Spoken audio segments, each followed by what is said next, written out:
Hi friends, நான் Mrs Hima Jayakumar பேசுறேன். Welcome to my ACA foundation platform. So இன்னைக்கு it's a new year. So எல்லா உலகத்துல இருக்க அத்தனை பேருக்கும் wish you very very very happy new year 2025. இந்த வருஷத்துல நாள் இன்னைக்கு. ஸோ இன்னைக்கு நீங்க எடுக்கக்கூடிய மலர் மருந்துக்கான காம்பினேஷன் உங்களை லைஃப் லாங் எப்படி ஒரு ஹெல்த்தியாகவும் ஹாப்பியாகவும் ஒரு சக்சஸ்ஃபுல் பர்சனா எடுத்துட்டு போக போகுது. அதுக்கு நீங்க என்ன மலர் மருந்து எடுக்கலாம் அப்படின்றத நான் சொல்ல வந்திருக்கேன். ஃபர்ஸ்ட் திங், உங்களை நீங்க ஃபர்ஸ்ட் ஒரு கடவுள் அனுகிரகம் இருக்கக்கூடிய ஒரு பர்சனா நீங்க மாத்தணும். அதாவது கடவுள் அனுகிரகம், குலதெய்வத்தோட அனுகிரகங்கள், அதே மாதிரி ஏஞ்சல்ஸோட பிளெஸிங்ஸ், இது எல்லாத்துக்குமே நீங்க எடுக்கக்கூடிய மலர் மருந்து என்ன அப்படின்னு பாத்தீங்கன்னா sweet chestnut and second thing star of Bethlehem.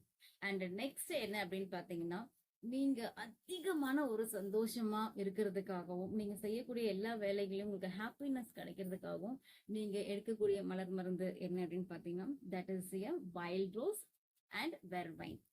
And next, நல்ல நாட்கள்ல, அதாவது தட் இஸ் ஃபெஸ்டிவல் டைம்ல, ஒரு ஃபங்க்ஷன் டைம்ல நீங்க ஃபோக்கஸ்டா எல்லாமே பண்ணணும் அப்படின்றதுக்கு you can take a violet அப்படின்னு சொல்லுவாங்க. என்ன வயலட் அப்படின்னு பாத்தீங்கன்னா ஒண்டர் வயலட் மலர் மருந்து. ஸோ இது 5 மலர் மருந்தும் காம்பினேஷன்ல நீங்க எடுக்கும் போது என்ன ஆகும் அப்படின்னு பாத்தீங்கன்னா நீங்க ஒரு ஹெல்த்தியாகவும் ஹாப்பியாகவும் ஒரு சக்சஸ்ஃபுல் பர்சனா கண்டிப்பா நீங்க சேஞ்ச் ஆவீங்க. அதுவும் இன்னைக்கு நீங்க ஒவ்வொரு 1 மணி நேரத்துக்கு நீங்க இந்த இந்த மலர் மருந்தை நீங்க எடுத்துக்கிட்டே இருந்தீங்கன்னா there will be a result.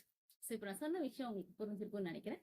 Any doubts இருந்துச்சுன்னா நீங்க கமெண்ட்ஸ்ல கேளுங்க, இல்லை யூ கேன் கால் மீ. வணக்கம்.